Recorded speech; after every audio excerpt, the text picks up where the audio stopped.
ನಾನು ಸೆಟ್ಟಿಗೆ ಲೇಟಾಗಿ ಹೋಗಿಲ್ಲ, ಲಾಸ್ಟ್ ಆಗಿ ಸಿನಿಮಾ ತಂಡಕ್ಕೆ ಲಾಸ್ಟ್ ಆರ್ಟಿಸ್ಟ್ ಆಗಿ ನಾನು ಸೇರ್ಪಡೆ ಆಗಿದ್ದಷ್ಟೇ.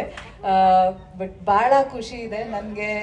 ನಾನು ಯಾವಾಗ ಈ ಸಿನಿಮಾದು ಈ ತಂಡದ ಒಂದು ಭಾಗ ಅದೇ ಅವತ್ತಿಂದ ಇವತ್ತುವರೆಗೂ ಯಾವುದೇ ಒಂದು ಸಾಂಗ್ ಇರ್ಬೋದು, ಕೊರಿಯೋಗ್ರಫಿ ಇರ್ಬೋದು, ಡೈಲಾಗ್ ಇರ್ಬೋದು, ಒಂದು ಸೀನ್ ಇರ್ಬೋದು, ಪ್ರತಿಯೊಂದ್ರದ್ದು ಡಿಸ್ಕಷನ್ ಆಗಿದೆ. ಕಾಸ್ಟ್ಯೂಮ್ಸ್ ಆಗಿರ್ಬೋದು, ಎಲ್ಲದ್ರದ್ದು ಅಂದರೆ ನಂದು ಒಂದು ಅಭಿಪ್ರಾಯ ಏನಿದೆ ಅಂತ ತಿಳ್ಕೊಂಡು ಪ್ರತಿಯೊಂದೂ ನನಗೆ ಕಂಫರ್ಟಬಲ್ ಆಗಲಿ ಅಂತ ಪ್ರತಿಯೊಂದು ಈ ತಂಡ ನನಗೋಸ್ಕರ ಮಾಡಿಕೊಟ್ಟಿದೆ. ಅದಕ್ಕೆ ನಾನು ಫಸ್ಟ್ಲಿ ಥ್ಯಾಂಕ್ಸ್ ಹೇಳಬೇಕು.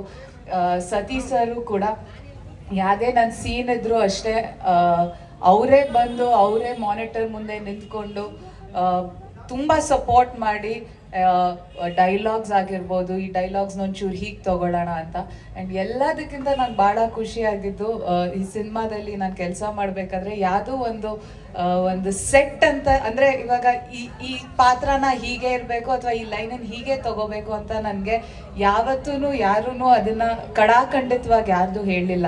ನಿಮ್ಗೆ ಫ್ಲೋ ಅಲ್ಲಿ ಈ ಪಾತ್ರಕ್ಕೆ ನಿಮ್ಗೆ ಏನು ಅನಿಸುತ್ತೆ ಆ ಪಾತ್ರದ ಬಗ್ಗೆ. ಅಂಬಿಕಾ ಅನ್ನೋ ಪಾತ್ರ ಒಂದು ಹೂ ಮಾರೋ ಹುಡುಗಿ. ಸೊ ಆ ಪಾತ್ರಕ್ಕೆ ನಿಮ್ಗೆ ಏನು ಕರೆಕ್ಟ್ ಅನಿಸುತ್ತೆ ಅದನ್ನು ಮಾಡಿ ಅಂತ.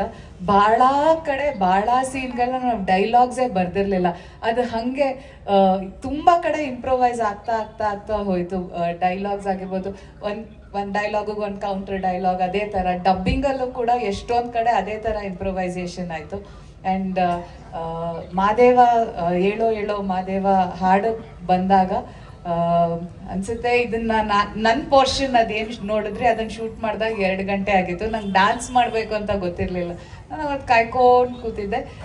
ಹೋದೆ, ಸಂತು ಮಾಸ್ಟರ್ ಬಂದ ತಕ್ಷಣ ಮೇಡಮ್ ಇದು ದೊಡ್ಡ ಮಾಡಿಬಿಡಿ ಅಂತಂದ್ರು. ನಾನು ಏನು ಮಾಸ್ಟರ್ ಹಿಂಗೆ ಮಾಡೋಕ್ಕಾಗುತ್ತೆ ಅಂತ. ಅವರು ಅಷ್ಟೇ ಹೇಳಿದ್ರು, ಮೇಡಮ್ ನೀವು ಮಾಡ್ತೀರಾ ಮಾಡಿ ಅಂತ. ಸೊ ಆಲ್ಮೋಸ್ಟ್ 1 ಗಂಟೆ 1:30 ರಾತ್ರಿಲಿ ಆ ಪೋರ್ಷನ್ ಶೂಟ್ ಮಾಡಿದ್ದು.